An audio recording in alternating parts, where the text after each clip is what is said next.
Good evening, ladies and gentlemen. Yeah, our distinguished speaker for the evening, Dr. B.V.R. Mohan Reddy, Padma Shri, Dr. B.V.R. Mohan Reddy. We have Chirag Bhai from Inductotherm, and we have Jainil Bhai, and of course, Jaimin Shah of DevX, who has helped us get Dr. Mohan Reddy. Invited guests, our subcommittee members, and ladies and gentlemen. I welcome you all to this second Henry Rowan Memorial Lecture held under the auspices of the Inductotherm AMA School of TPM and Manufacturing, which was sponsored by Inductotherm, and this was initiated in around 2021 in memory of its great founder, Mr. Henry Rowan.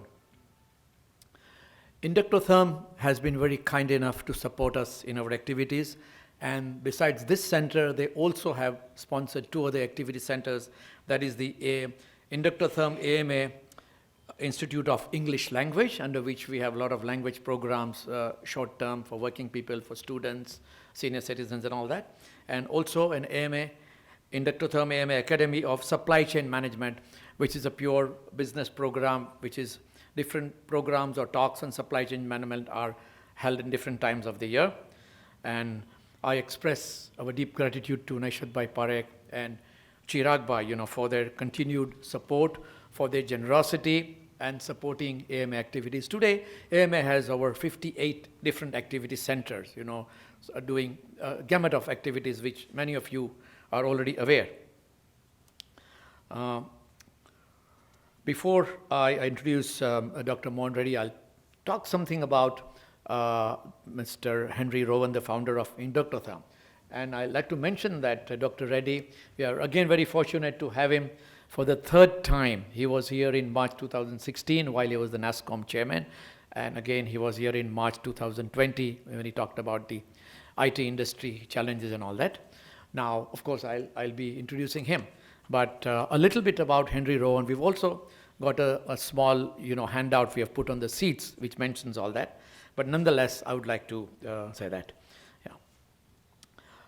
Henry Hank Madison Rowan was the founder and chairman of Inductotherm Group, the leading worldwide manufacturer of melting, thermal processing, and production equipment and systems for the metals and materials industry. The company headquarters are located in Rancocas, New Jersey, in the United States. Mr. Rowan designed and built his first induction furnace in 1953. Like any of the startups, it was with his wife in the garage of his home. Just imagine making a furnace in the garage of your home. And from these modest beginnings, Inductotherm has grown to become a global industrial manufacturing organization made up of more than 40 companies with over 2,500 employees with facilities in more than 18 nations and customers all over the world. Inductotherm India Limited was established in 1983 and recognizing the need for a new state-of-the-art manufacturing plant. The earlier plant was at Bhopal, basically, I still remember that, and the new 100,000 square meter plant near Sanand, Ahmedabad. This was in February 2017. And the building was dedicated to Henry and Betty Rowan. Today, Inductotherm Group India is a leading manufacturer of induction equipment and services for induction, melting, heating, welding, continuous galvanizing, and vacuum-assisted heating and melting applications. So there's a gamut of applications in the product mix. And in the words of Henry Rowan, I hadn't gone into business to do things the way everyone else did them. I wanted to do them better. Every job, every concept and detail represented the challenge to do something that had never done before. So they had taken great risks and new challenges always. The book written by him, that's The Fire Within, which is a popular book, is about dreaming big dreams, believing in yourself and others, and always looking for a better way to do things. But most of it's about finding the inner fire that drives one to meet head-on life's challenges and opportunities. This memorial lecture is dedicated to a technocrat who, with his conviction, hard work, and honest dedication, built an industrial company of repute.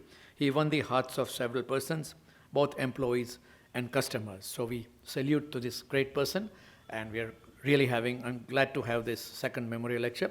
The first one during the COVID times was, of course, an online event delivered by Mr. D. Shivakumar, who is the president of corporate services of the Birla Group.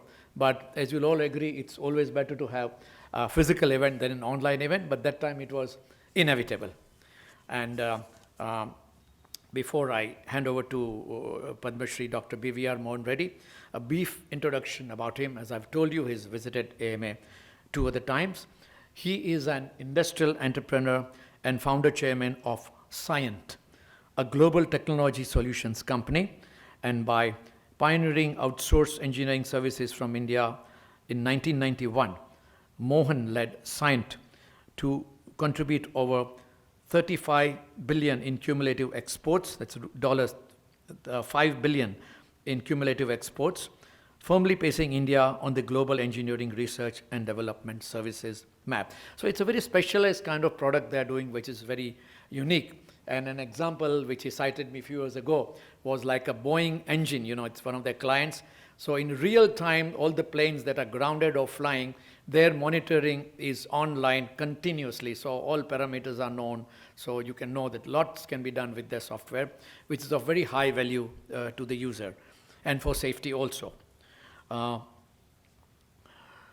Mohan Reddy spearheaded several industry bodies and served as a chairman of NASSCOM and chairman of CII Southern Region.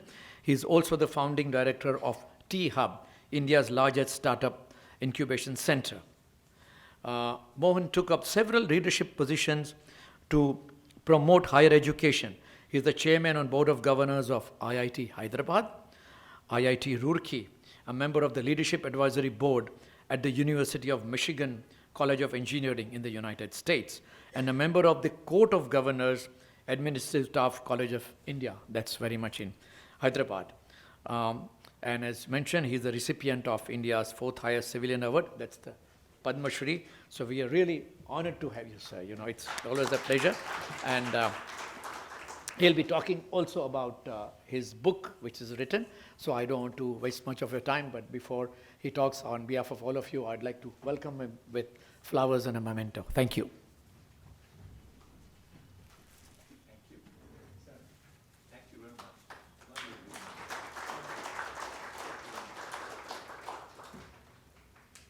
Sir, please.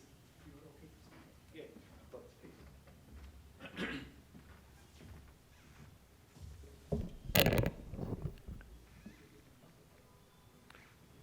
Very good evening to all of you, ladies and gentlemen. At the outset, let me thank Ahmedabad Management Association for inviting me for this second memorial lecture of Henry Rowan. I'll talk about him a little bit in a moment, but I'm so impressed with the activities of AMA. Every time that I come here, I see new things happening, new initiatives being taken. The whole place is with lots of activities going around. So I'd like to congratulate the management of AMA for all the outstanding work they do, because doing work for associations is not an easy task. It involves a lot of time and effort from everyone's side. So therefore, the fact that your leadership team puts up that effort makes me believe that we need to give them a round of applause for all the good work that they're doing. So as I said, I'm very delighted to be here with you to deliver this Henry Rowan's second memorial lecture. As you must have by now read enough about Henry Rowan, he was a philanthropist, educationist, and a businessman. But what struck to me is that there's several parallel paths he and I took. Please don't mistake, I'm not a Henry Rowan, I'm no comparison with him.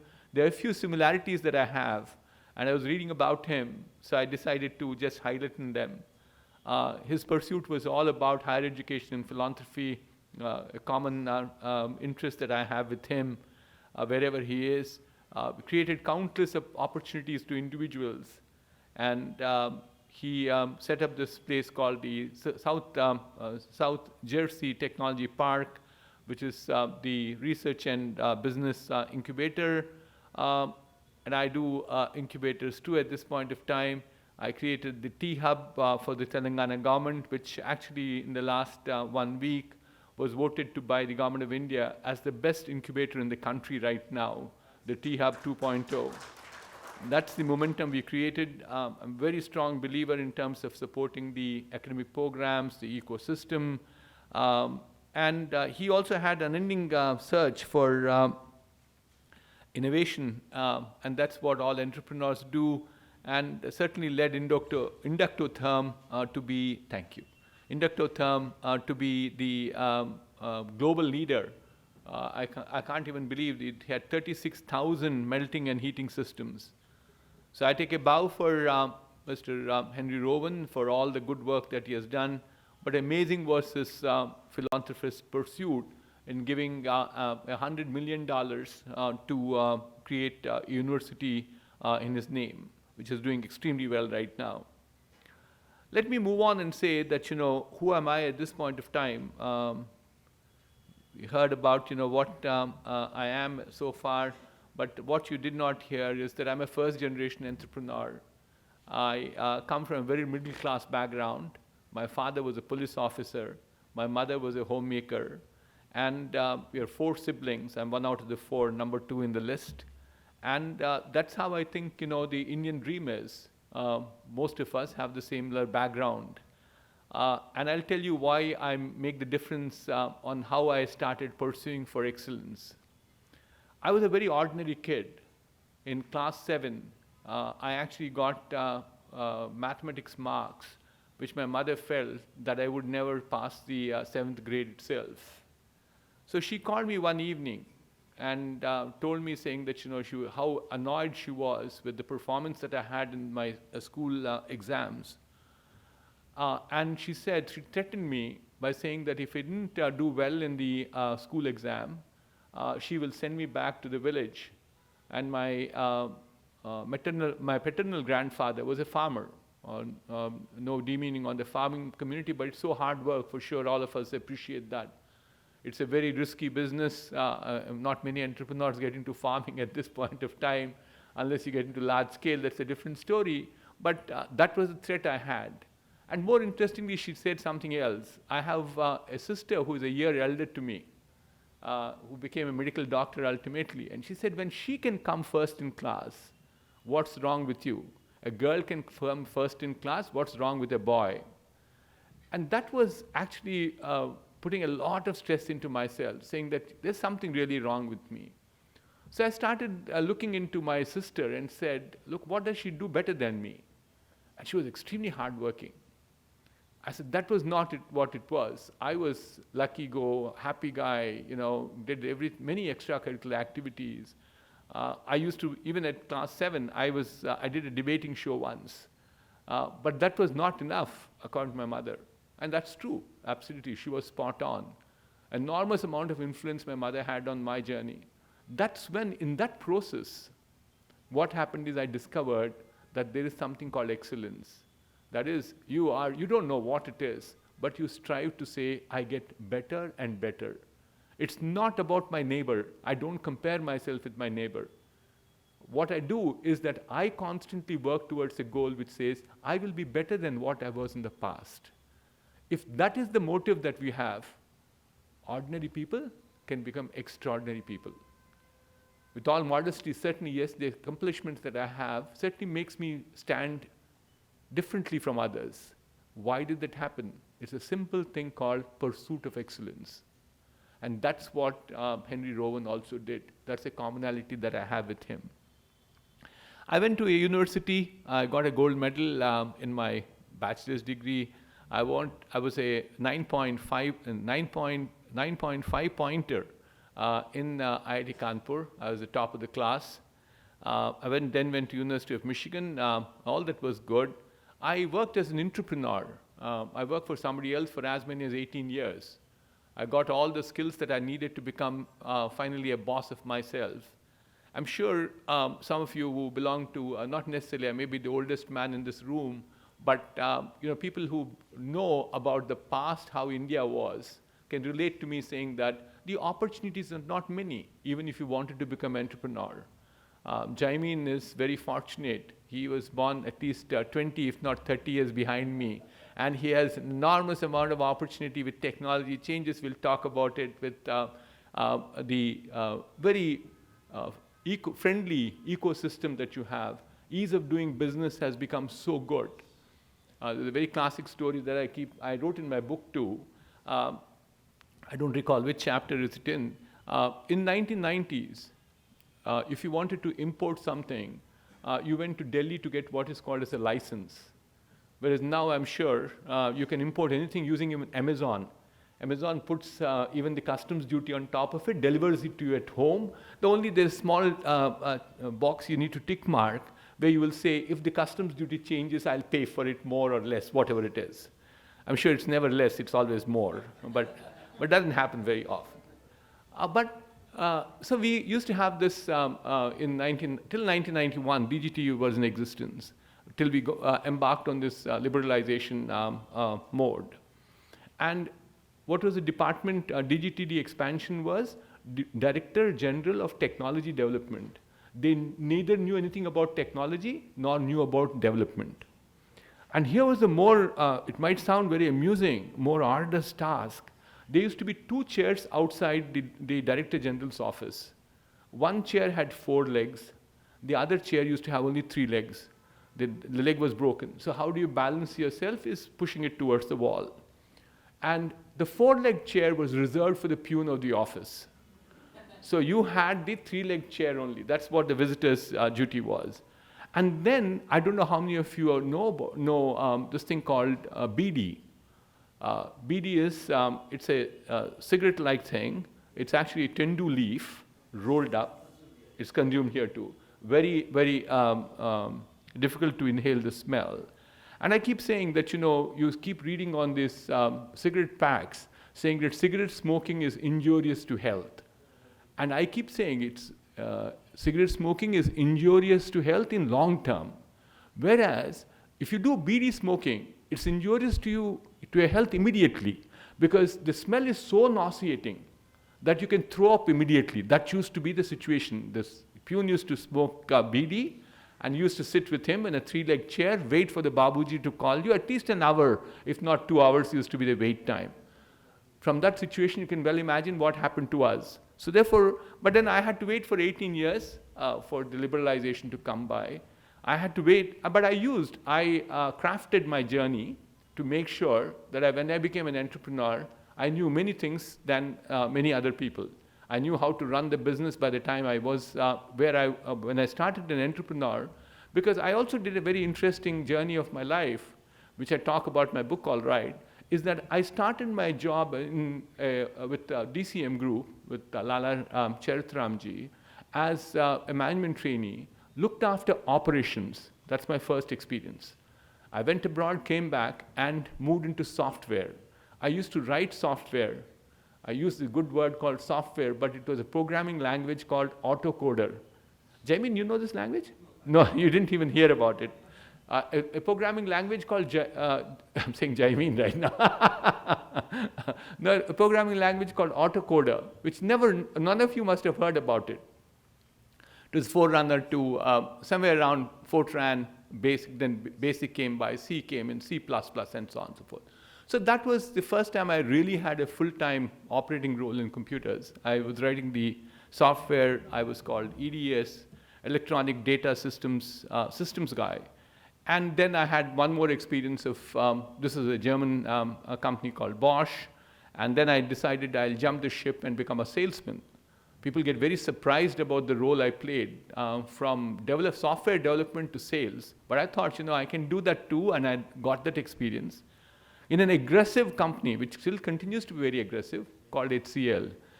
Hindustan Computers those days, now it's called HCL. And then I became a sort of a semi-entrepreneur for about 10 years. I ran a company called OMC Computers, which was a Tata's joint venture. They had 30% stake in the company. At 31 years old, they trusted me to become the CEO of the company. I had to negotiate for a year thereafter to get the title called Managing Director, because Tata said, no, we don't give this title to anybody. So I said I needed the title if I had to stay here.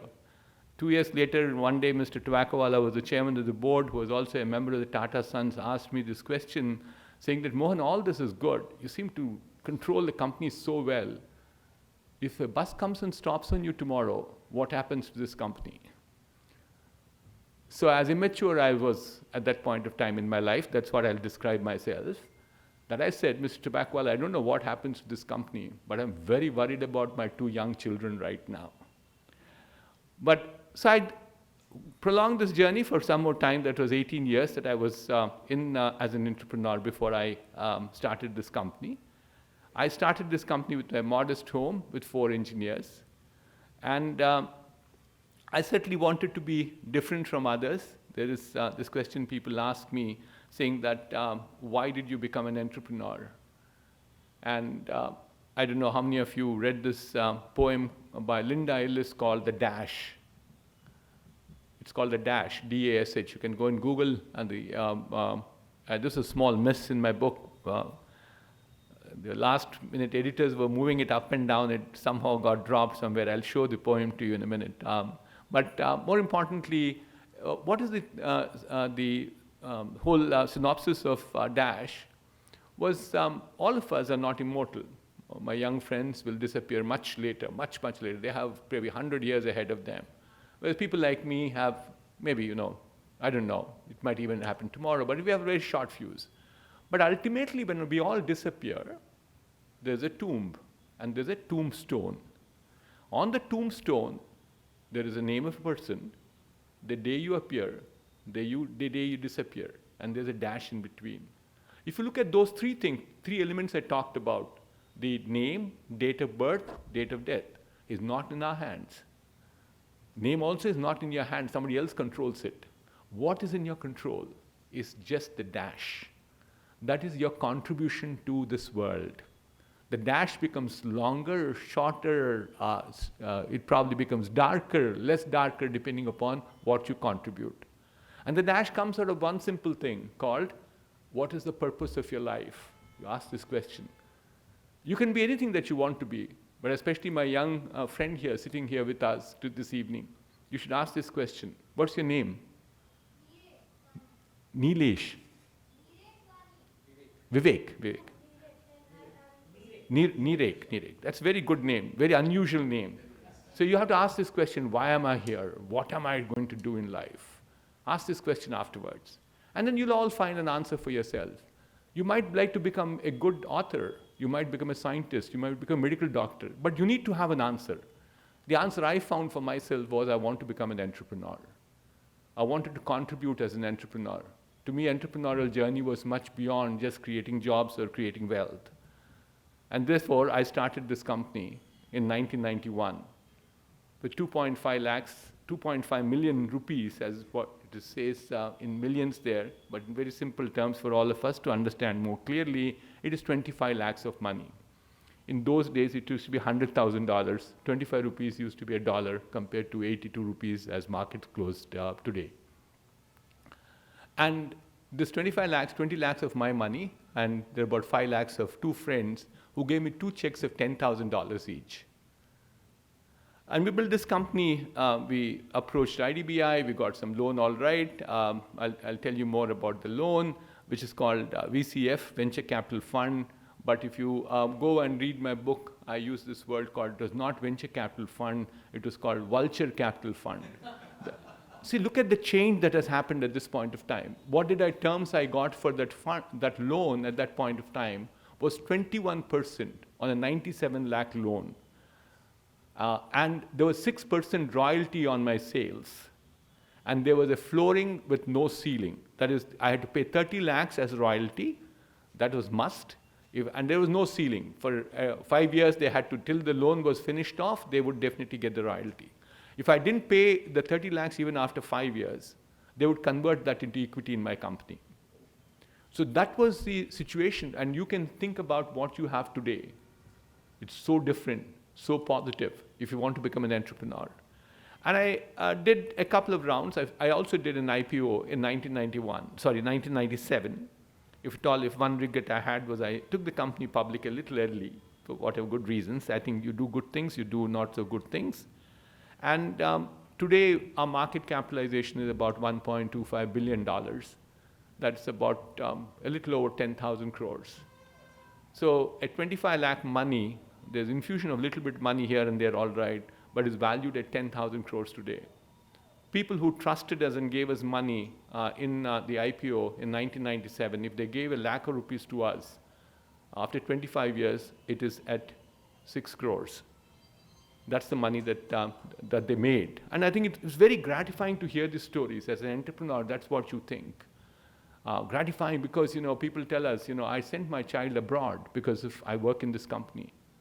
I built a home and I named it as Signed because, it signed money. So we not only, there's no denying at all, we made money too. Entrepreneurs do make money. Unashamedly, I keep telling money. We make money, but that's the purpose.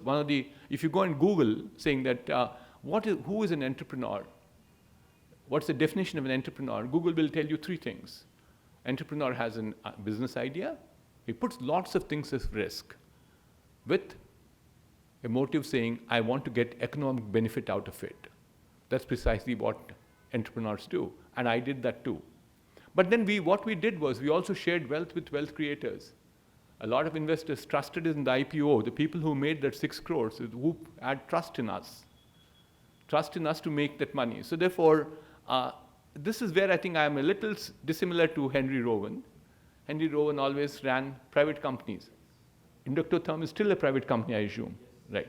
So it's all family money, family business it is, whereas I decided that I'll take a different path. I ran a public company. So what did I do? Like Mr. Henry Rowan, I also dreamt big. Like him, like all entrepreneurs, we all dream. You don't dream in night, you dream through the daytime. Daydreams they are. But dreams will go into smoke if you don't convert them into action. They'll just go away. But you act on them, precisely that's what I did, and built $1 billion company. So it is not easy at all, and therefore, what you do is you continuously rediscover yourself. I keep using this word called entrepreneurship is all about a roller coaster ride. I'm sure people know what a roller coaster ride is. It goes up and down and up and down. And roller coaster ride, at least there are some safety guards. But whereas in case of in case of entrepreneurship, there's no safety rails either. Go through the same hole up and down. But the end of it, the same thing happens to you as what happens in a roller coaster ride. You have a pride. Man, I went this up and down, still I survived. I'm still intact in one piece. And you also have a tremendous amount of pleasure as a result of it. That's what entrepreneurship is. To me, it's a pride and pleasure that comes at the end of it. So what we did was and I keep saying this to my young friends, all right, where I do a lot of investments of the recent past, is that you need to have a unique problem which you solve. It can't be something, I want to become like Swiggy, so I will go and do one more Swiggy, no chance. If I hear a story which has already been heard by me once, I never go and invest with them. So therefore, we found a unique idea at that point of time. The TCSs, the Wipros, and the Infosys were already there. We knew the story. Mr. Azim Premji happens to be a good friend of mine, good personal friend of mine. And we knew what Azim Premji was doing. But we said, this is pure software. We found an opportunity in terms of trying to do engineering as a service. That's basically you go and design airplanes. You design railway coaches. You design nuclear power plants. We said, if they found an opportunity, if Western world found an opportunity in India to have low-cost IT services, the back office, they'll also see this as an opportunity. We were a little ahead of time because, you go back and actually ask this question, what do companies do? They actually design products. And what am I trying to provide as a value proposition to them is that I will design the product for you. Then what's left in the company? But no denying, I'm not designing the complete product. So we had to go to companies which actually have products which have life for 30 years. the products which have life for 30 years. You can imagine very well, an aircraft lasts for 30 years, an aircraft engine lasts for 30 years. So we went to aircraft engine guys, very intricate details. But then we said, we'll get the subject matter experts and make sure that we had a solution which could delight the customer. So continuously, if you look at it, the company morphed itself into several formats. 1.0 was we did not find engineering, we were doing geospatial services, map digitization. We then went on to, we got the breakthrough in terms of being a design engineering partner. Then we built into, instead of just building them, we said instead of designing them, we said we also build them and maintain them. About 10, 15, I think it's 10%. 10% of our revenue right now comes out of manufacturing.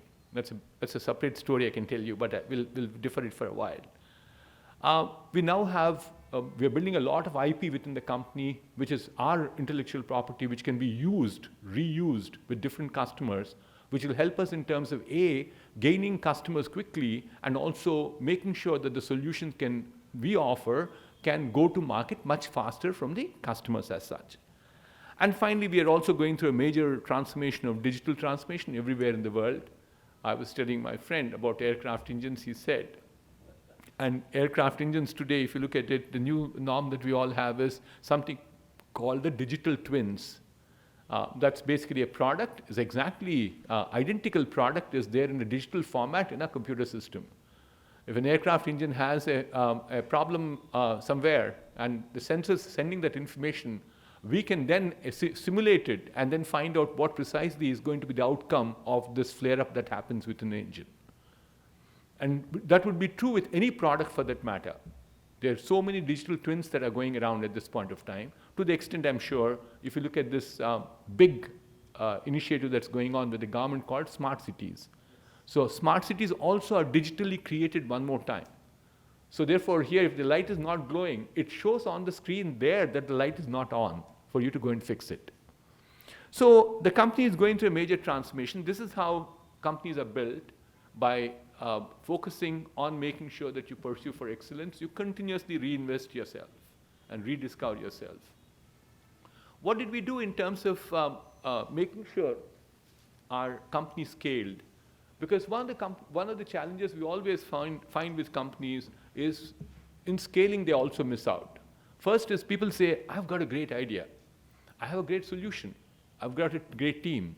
But then next thing that has to come by is how do you scale it thereafter? How do you, we now have as many as 18,000 engineers who work in the company. When you get to 18,000, it's not a small number. It's certainly, it's not a big number, because I keep saying big number to me is only one number. And that's 500,000 people company called TCS.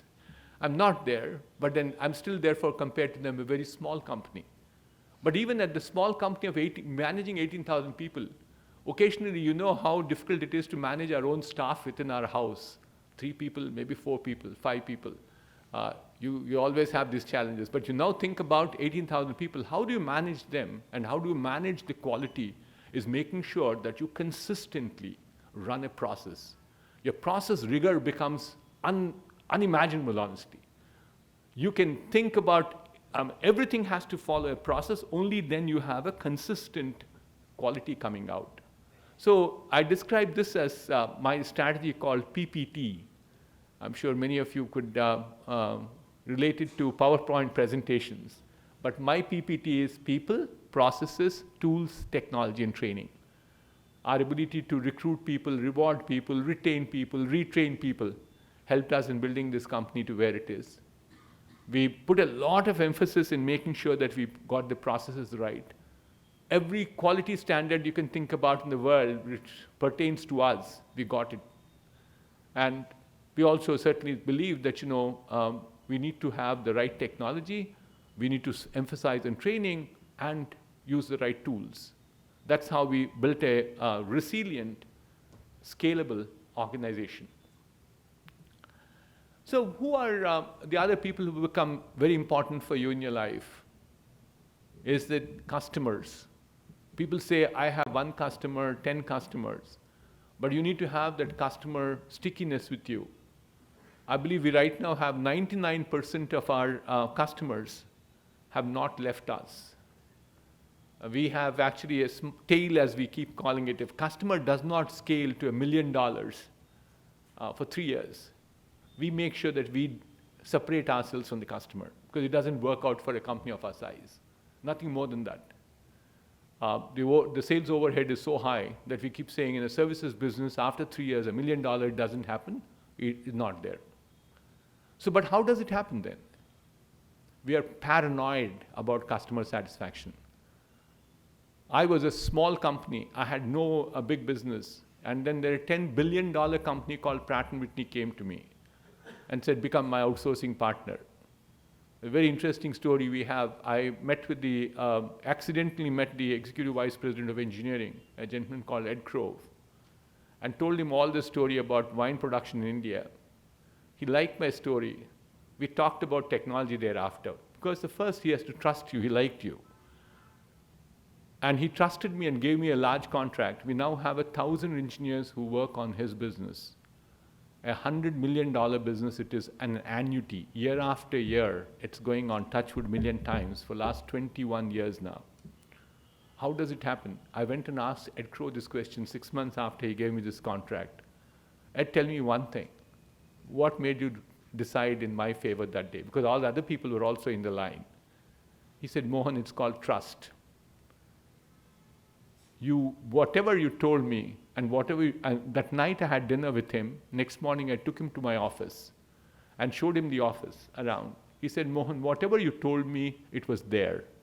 Your rigor on process, your people, all these were true. He says, that is how you build trust.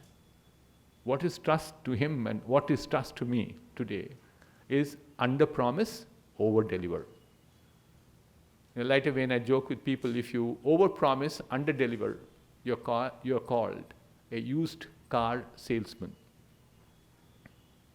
Because that guy doesn't deliver every time that you buy about a second-hand car. So therefore, this is what we did in terms of customer satisfaction. We provide such a rigor that goes on in customer satisfaction. Again, it's to be seen to be believed. We measure our customer satisfaction thrice over. It's called a transactional MFA, market feedback analysis. That is, every time that an engineer sends a piece of work back to the customer rates the engineer. It's called transaction by transaction. Then we have something called a periodic MFA. That's manager to manager. It's done every 3 months. And then the third one is called the third-party MFA. We have a company called Feedback Ventures, who's a market research company, who's been working with us for the last 12 years now. We have about 300 to 400 active customers at any point of time. And 300 to 400 customers would mean at least about 2,000 touch points for us. Because the contracts that come in don't come with one single guy makes the decision. There are a number of touch points. They go, interview people, send them questionnaires. It takes them 3 months to do it. And based on that feedback that comes back to us, we improve ourselves. We improve year after year to new pursuit, and that's how the company has morphed itself into different formats from time to time. And largely I attribute that back to my customers. But my ability is to listen to them. And so who is next? Is my employees. We don't call them employees, we call them associates. And it's called associate stock option. We believed very early in our life saying that, wealth creators, we need to share wealth with them. We're currently running a restricted stock option for 100 of our senior managers, senior leaders as they're called, which is valued at 500 crores. In 3 years from now, we hit those numbers, they'll get 500 crores, 100 of them. It probably will I believe it starts off the 1 crore going up to 18 crores to the top. And that 500 crores comes in. Here's the beauty, that's how all of you have to learn. Is the company valuation will also go up by as much as 2,000 crores. So you have a small sum of money that goes out, and 2,000 crores, once the momentum starts at that level, there's no end for it. So therefore, you have to respect your talent. Talent is the biggest asset that we have. Somebody was mentioning that, N. Chandra, I'm sure all of you know, Tata Sons, chairman of the board now, a colleague from the IT industry, we know him personally. I was at the B20, G20. That's one of the reasons why I'm here too today. I'm on one of the task forces of B20 as co-chair. And Chandra doesn't have stress. How does it happen? The people around him. Somebody was describing has got the best EA team around him. But we attract the best of talent because of our ability. EAs do an amazing job. Actually, my EA helped me write the book too. And I acknowledge that in my book. So therefore, it's people who make the difference, and they don't want to stagnate. You do develop them on a continual basis. My last one is about, governance is very important. Governance because, you want to make sure the company lasts forever. It can't be short-sighted decisions one would take. Because I always said this, that once a company, you go and borrow money from somebody, the company is not yours. That's one of the mistakes a number of entrepreneurs do, number of startups do. They still think, they'll go borrow money left, right, and center. No change in the attitude at all. He wants fun and games all the time. Man, that is my money, at which expense you're doing it. That cycle continues, of course, it's not something which he or she creates it, but a fairly large cycle with people. And I always said to my startups, if you touch somebody's money, you can never use the word called my company anymore. It's not my company. It is our company. It is, what am I? I'm the custodian of public wealth. You had trust in me and gave that money to me. So therefore, I better deliver the results, the trust you imposed on me, you showed on me. That's what I think the key driver is. So therefore, what people ask me, even last few days I was doing an event somewhere else, and people asking, what's the right time to have a board of directors for a company? I think, man, day one is when you need to have, if you can afford to have one. You can afford to have one because there are some good like-minded people who come and help you out. Because the wisdom of a group is always superior to wisdom of an individual. You should not be running the company. So we had a board right from day one. We have now, and this is the new, no, I can't say new board, this is accomplished board that I have. And the governance is something very important. People ask me this question, Mr. Reddy, you ask us these reports every quarter after quarter. I keep saying, boss, I'm not asking them. I'm asking them for you. Who will get benefited by these reports is not me. It is you. If you can look at your own performance. If you don't look at your performance all the time, imagine my numbers are good. Put it down on a piece of paper. Get them validated. And that's what I mean by governance. So far we talked about three major stakeholders in companies. Who were they? I talked about customers. I talked about my associates or my employees. I talked about my investors. I didn't talk about the fourth pillar, I keep calling it as a society. I keep saying, I built a company which is successful right now because I have 4 pillars of strength. I stand on top of these 4 pillars. Trust me, even if one of the 4 becomes weak, you're lost, you're tumbling. You will fall apart. And one of the 4 pillars is society. I keep saying what I am today is because of society. I went to school where we paid 5 rupees tuition fees per year. I went to college when I was paying 500 rupees tuition fees per year. Who paid the rest? The teacher did not die of starvation. The society paid for my education. So when I become successful, it's my responsibility to pay back. It's good the government now has a scheme by which 2% gets spent, but much before even 2% came into existence, we started spending money. And we started spending money on several things, all right. And one thing which is very touching is school education that we do, and especially the school education with the objective of improving the girl-child population. We now have 28 schools under our management. We touch the hearts of 10,000 children.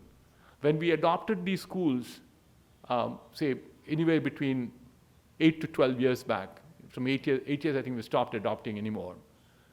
And the girl-child population in the schools used to be 15%. What is it today? average girl-child population in our schools is 54%. So that's the transformation you bring to the society by making sure you contribute. So therefore, entrepreneur is much beyond just making money. We did a fairly large amount of entrepreneurs also require risk-taking capabilities. We were small when we started doing a geographic expansion. And people think, oh, you go and buy companies, what comes out of it? Enormous amount of value that comes out of it. And our largest acquisition is just about 4 months old. We spent 1,000 crores in buying a Finnish company, and Finland is not on the map right now. And what is it? We wanted to add one more vertical, power plant design. We think that's where energy is the key driver next. And we did not have a very strong presence in energy. We got this company now going, and I hope that it will do well for us. So therefore, where are we as a company right now? We're operating about 47 locations around the world, 14 different countries, 17 different individuals. You can build companies like that, for sure.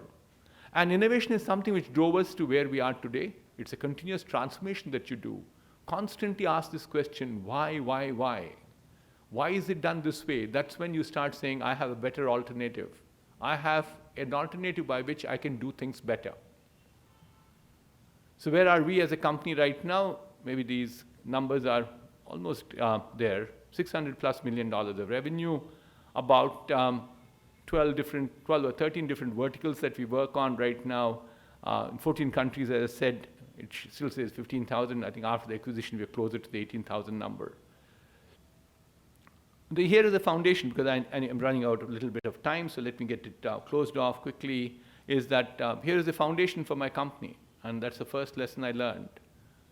We call it as values first, F-I-R-S-T. I play on this acronym called FIRST, which is fairness, integrity, respect, sincerity, and transparency. To me, without the values, companies cannot be successful. That's the foundation. Cultures can be different. Cultures can be so different, so vastly different. So I never call a culture good or bad. I always call cultures are different. But values are the same. To us, the baseline is the values. The next generation is on. The future of science looks very, very promising to me. But you look at the bottom of that slide, it still says values first.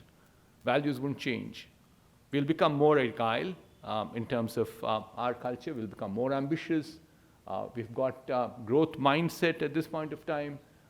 We are very inclusive, very, very intense in terms of inclusiveness. Right now, I think on a company level, we're at about 27%, 28% women workforce, inclusivity back again. But top leadership, we're no more than about, say, 20%. Our CEO currently believes that he should make it at least to 40%. Not that you will make sure that the women come and occupy positions just like that, but we need to develop them. So there's a fairly large amount of effort that goes on in developing them too. So the company looks great futuristically. That's where I'll end my presentation and say, if you're interested, read this poem, Why I'm an Entrepreneur, the dash. Thank you. Thank you for hearing me. I'll stop here. And I'll take questions now. No, I'm fine standing here. Yeah. Yes, ma'am. The hand get up right here. Can get the mic so that everybody. I just heard you. I just want to translate your book in Hindi or Marathi. Can I? We'll talk about it offline. We still, the book is published by Penguin. Penguin has the rights at this point of time. And we're also not in a hurry to do the translation currently. So when we are ready, I'll give you my card, send me an email, and when we are ready, we'll come back to you. Thank you. Okay, thank you. Yes, sir. We'll go back.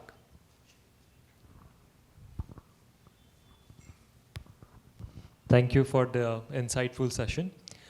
I just would like to understand from you that when a company is growing, at many point of time, you have to delegate the authorities to the other person. So, especially talking from a larger perspective, you have a CEO who is working on your behalf for your company. I mean, collectively. So how do you select that person? What kind of qualities do you see in that person who can, he is the steering wheel of your company, who is driving force, who is driving the company. So how do you select that and what qualities do you look in that person? So a good question that you asked. The two levels of delegation that have happened in the company so far. One is, as I was the CEO of the company, I had executive authority, I had operational responsibility, I delegated to people. I brought people who had the same value systems as I had, depending upon the function. First is my value systems. They cannot be compromised. We did enough of background checks before we got them into especially the top 10 or 12 positions that I had at any point of time. To me, the background checks were very important. But thereafter, of course, values to me are not the only way that will take your company to places. It's important that you have your capabilities. So your performance is ethic. And how do you measure, and therefore, how do you do that performance part? You constantly measure. The only way is there are people who came up to me and say, Mohan, I don't think I am fit in this company. I should go.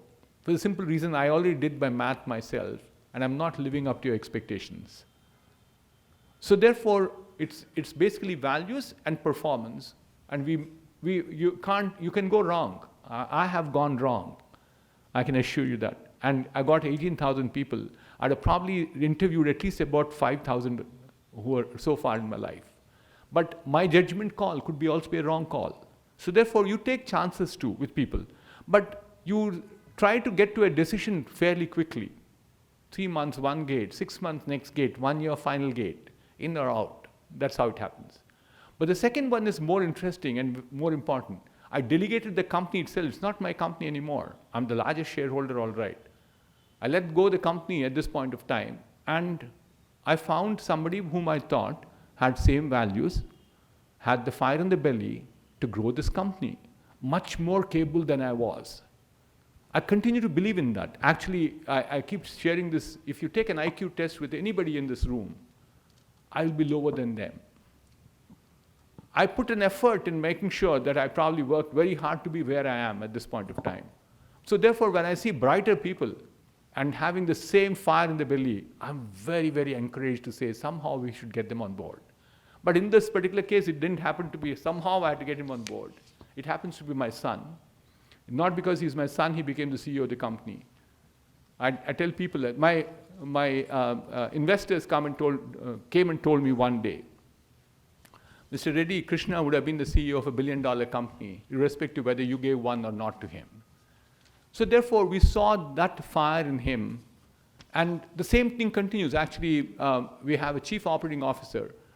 We keep on analyzing. I think the only way is you say that what you want is a company which will live forever, a company which will prosper forever, will create value for your shareholders. And what did we find in the recent past? We were very conservative.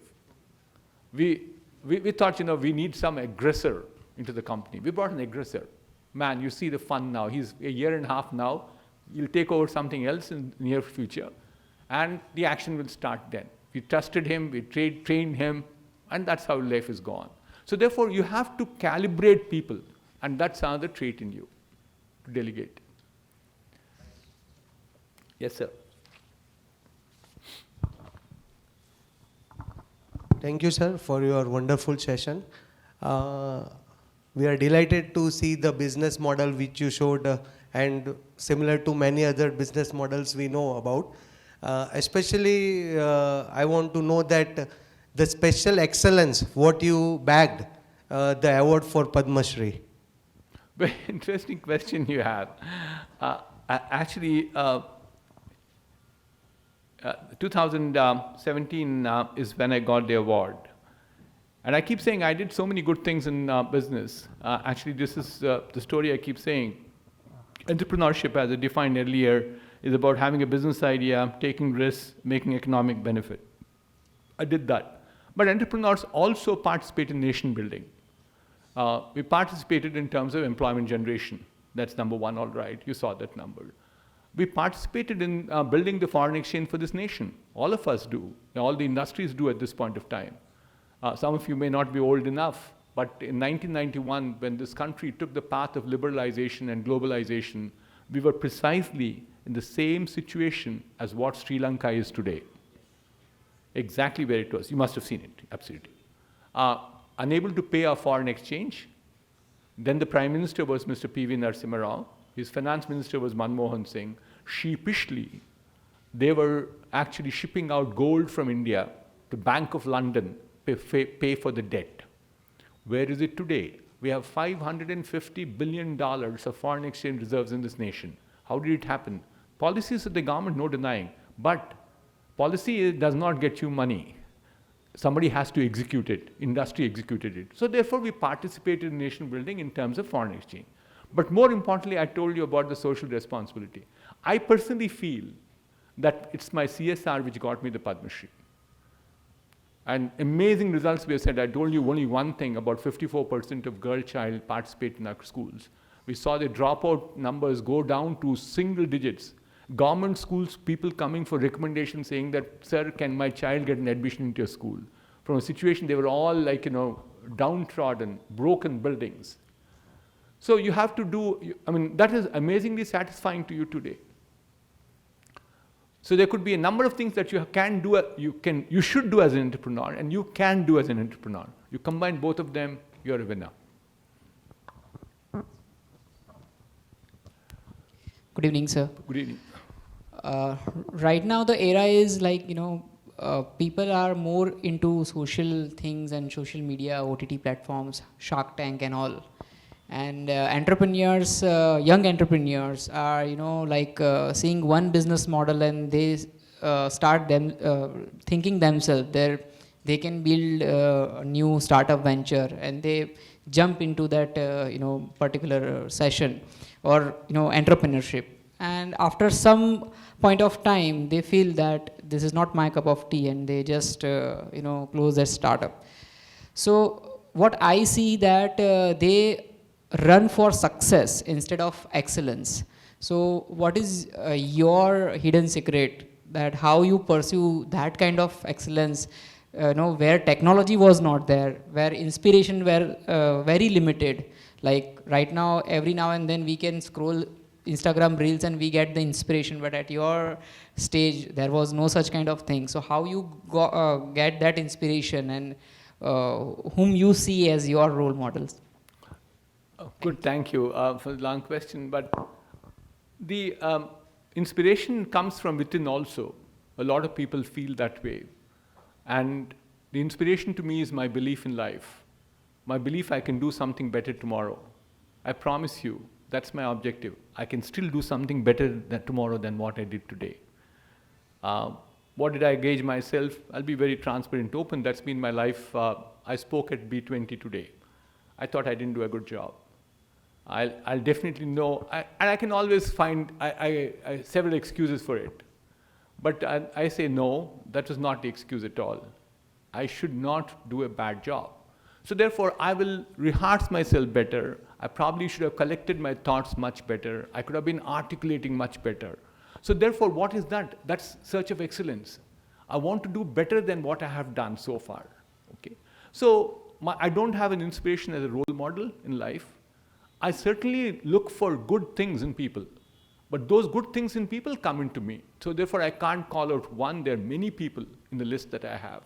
But so therefore, once again, you can copy the other people good things, but don't lose your identity. I'm still myself. I'm no different from what I was. But I will make sure that the best practices I see with people, best values I see with people, I will imitate them. Thank you so much, sir. Good evening, sir. May I know, is possible $1 is equal to 1 rupees? It was, I believe, at one point of time, that's how the whole transactions would start. Dollar was equivalent to 1 rupee. As the rupee depreciated, the dollar appreciated considerably. That's what happened. Will it happen in the future? I don't know. It's not very easy to happen. It's not very easy to happen. But I think we are seeing some different signs will happen at this point of time. What have we seen in our lifetime, in the last 30 years especially, is more a bipolar economy. There were two countries which are dominating the world, and what was US, the other was China. to the extent that people were thinking that maybe, yuan, the Chinese currency, will displace the dollar. It will become that. We think that's not true any longer. We see the turmoil that's going on to the global economy at this point of time. Our belief is we'll probably have more mini multilateral countries working with each other. You see signs of that with India. And what we are seeing is that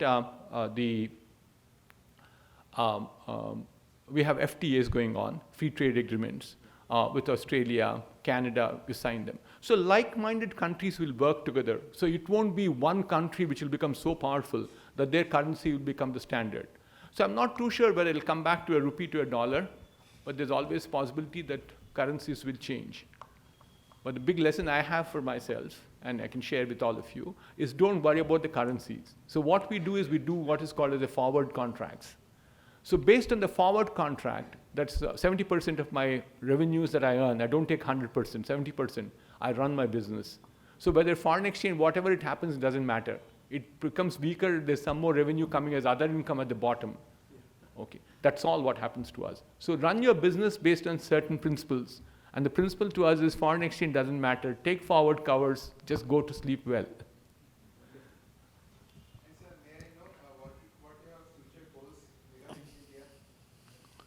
My future vision in India is, I think India has enormous amount of prosperity. India is running through what I keep calling it as a techade. This decade will be technology driven. Technology is at its best. India is very, very positioned to exploit the technology. We also have a very good position in terms of what I keep calling it as demographic dividend. The working age group of people who are there in the country between 16 years and 65 years is 51%, is 62% actually. Demographic dividend is considered to be valid for a country when it's more than 51%.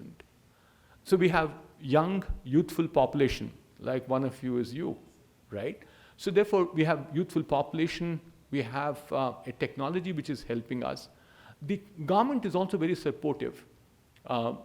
Actually, I give a lot of credit to Mr. Modi. Please don't mistake, I belong to BJP or RSS. Don't flag me on that. I'm very neutrally I'm saying this because look at what happened to the world much in the COVID era. We had enormous amount of supply chain disruptions. Okay? Now people are all looking inward. But when did Atmanirbhar Bharat come in? Much before COVID. I think several countries will start looking inward. And that's what we're doing. Inward-looking stuff will give you more opportunities within India itself. So to me, future is very promising. Yes, sir. I'll take a question there.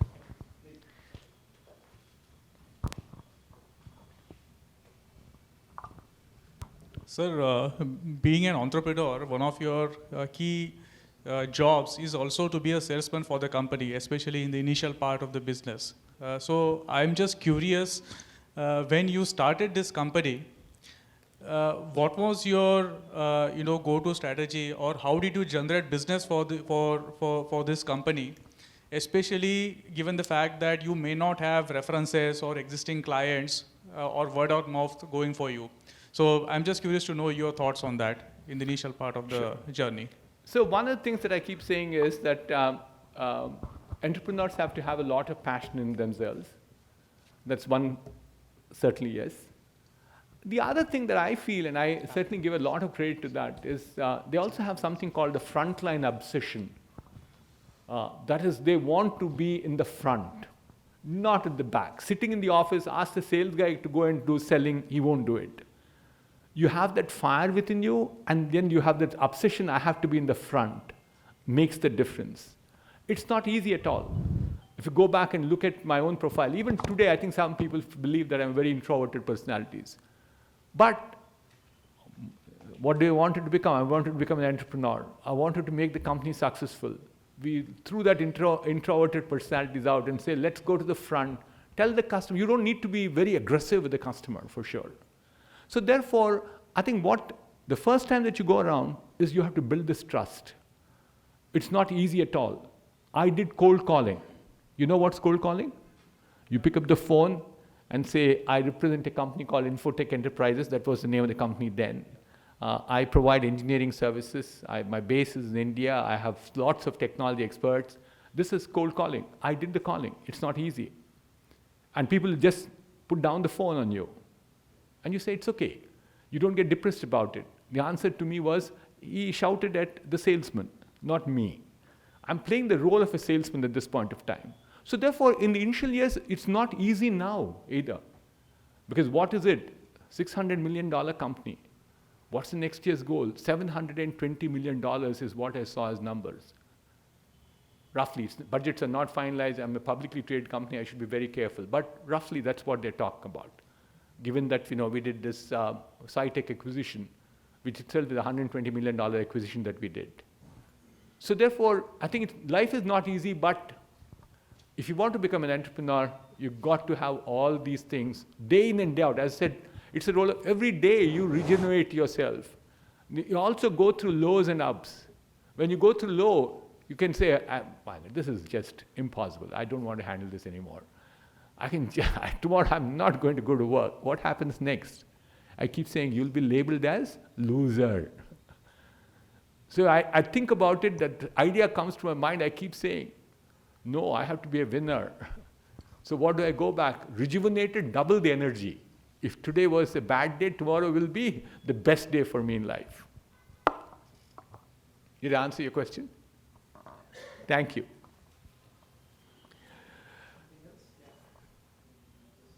Good, thank you. Thank you very much again for patiently hearing. Thank you.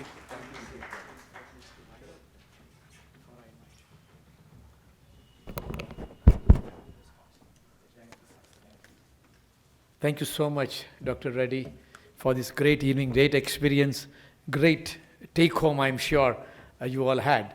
And you shared this wonderful poem, and AMA will have this PPT. Those who are interested, you can email. And just before I hand over to Jainil for a vote of thanks, I just spontaneously thought of sharing something, though I'd introduced him. But these aspects, as he mentioned, these essentials of, this very topic, pursuing excellence, which he has actually practiced, and that the talk you can make out, though there was a PPT, but this talk came from the heart.